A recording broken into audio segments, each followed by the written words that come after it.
দুপুর এখন ওই 4টে মতন বাজে। মেয়েকে ঘুম পাড়াতে এসে আমি নিজেই ঘুমিয়ে গেছি। এটা আমার সঙ্গে প্রতিদিন হয়, শুধু আমি বললে ভুল হবে, প্রতিটা মায়ের সঙ্গেই এইরকম হয়। রাতে ঠিকভাবে ঘুম হয় না, দিনে কাজের ধকল, শরীরটা বিছানায় যখনই ঠেকায় চোখ দুটো এমনি বন্ধ হয়ে আসে। ঘুমালেও না ঘুমটা ঠিকভাবে আসে না। পাশ থেকে অনেকবার উঠে আসার চেষ্টা করেছি, আমার ঘর থেকে বেরোনোর আগেই আবার কান্নাকাটি শুরু। বাধ্য হয়ে আবার পাশে গিয়ে শুয়ে থাকতে হয়। মাথার মধ্যে চিন্তা করে সব সময় অনেক কাজ ফেলা রয়েছে, কোনটা রেখে কোনটা করব। সকালবেলার দিকে গুছিয়ে আমি ঠিকভাবে কাজ করতে পারি না, কারণ আনবি কদিন ধরে ভীষণ কান্নাকাটি করে, কিছুতেই একা থাকতে চায়। হঠাৎ করে না প্রচন্ড গরম পড়ে গেছে, ফ্যানের নিচে আর বেশিক্ষণ থাকা যাচ্ছে না। গ্রামের মতন এখানে তো আর খোলা পরিবেশ, মাঠের ঠান্ডা ঠান্ডা হাওয়া, সেগুলো তো কিছুই পাবো না। আচ্ছা জানো তো, আমি কিন্তু পুরো গ্রামের মেয়ে। কখনো যদি বাড়িতে যাই আমার গ্রাম তোমাদের অবশ্যই দেখাবো। তোমাদের সঙ্গে কথা বলতে বলতে আমার সব থেকে বড় কাজটা হয়ে গেল কোলারটা সেট করা। আমার ফুল প্রেগন্যান্সি জার্নি তোমাদের সঙ্গে শেয়ার করেছি, তোমরা অনেক ভালোবাসা দিয়েছো আমাকে। কিন্তু আমার ডেলিভারি হওয়ার পর 3 থেকে 4 মাস আমি কোনো রকম কোনো ভিডিও আপলোড করতে পারিনি।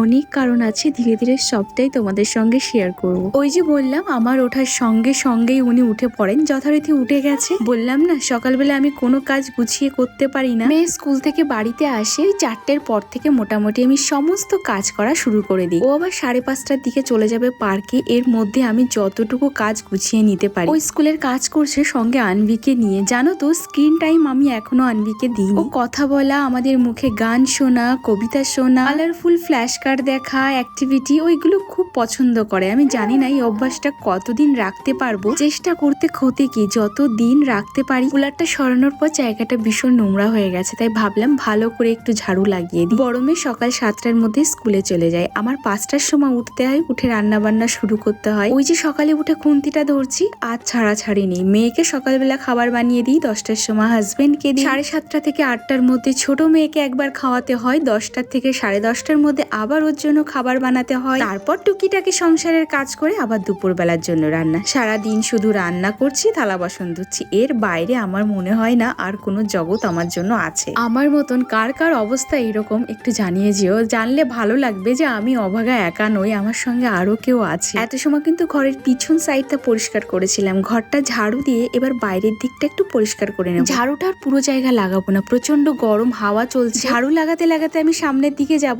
দমকা হাওয়া এসে আবার সমস্ত কিছু পিছন দিকে নিয়ে চলে যাবে। জানো তো বাড়িতে যাই না মোটামুটি 3-4 বছর, বাড়ির জন্য ভীষণ মন খারাপ করে। আমার গ্রাম, আমার শহর আমার কাছে বড্ড আছে। বিয়ের আগে বাবা কোথাও বেরোতে দেয়নি, কোথাও যেতে পারিনি, কখনো মেলা দেখতেও যাইনি। সেই 18-19 বছর বয়সে বিয়ের পরপরই চলে এসেছি বরের সঙ্গে দিল্লিতে। তারপর তো 2 বছর 3 বছর 4 বছর পর পর বাড়িতে যাই। তাই কলকাতায় জন্ম নিলেও জায়গাটা আমার কাছে খুবই অচেনা। পরিষ্কার করে সব জায়গায় ঝাড়ু লাগানো হয়ে গেছে, এবার এসেছি জামা কাপড় ধুতে। মেয়ের পায়খানার কাঁথা কাপড় এখন খুব একটা বেশি হয় না, ও সকাল 7টার মধ্যে একবার পটি করে, আর রাত্রেবেলা এখন অবশ্য একটু বেশি করছে কারণ দাঁত উঠবে তো তাই। বড় মেয়ে পার্কে চলে গেছে, ও ঘরের মধ্যে একা একা সমানে কান্না করে যাচ্ছে। ওকে পাশে বসাবো, বসিয়ে 2-4টে পটির কাপড় আছে সেগুলোই পরিষ্কার করে নেব। জানো তো বরাবরই আমার খুব ইচ্ছা ছিল আমি কিছু একটা করব, কিন্তু কি করব, বাইরে গিয়ে কাজ করতে পারবো না, যেটা করতে হবে আমাকে বাড়িতে থেকেই করতে হবে। এর মধ্যে শর্ত আছে, বাড়ির সমস্ত কাজ করে যতটুকু সময় আমি পাবো তার মধ্যে কিছু একটা করতে পারবো। 2015 থেকে আমার খুব ইচ্ছা ছিল আমি ইউটিউবে কাজ করি, টাকা পয়সা পাওয়া যায় সেটা জানতাম না, টাকা পয়সার জন্যই করতে হবে সেই মনটাও ছিল না। সবার ভিডিও দেখতাম আর একটা লোভ কাজ করতো মনের মধ্যে, নাম,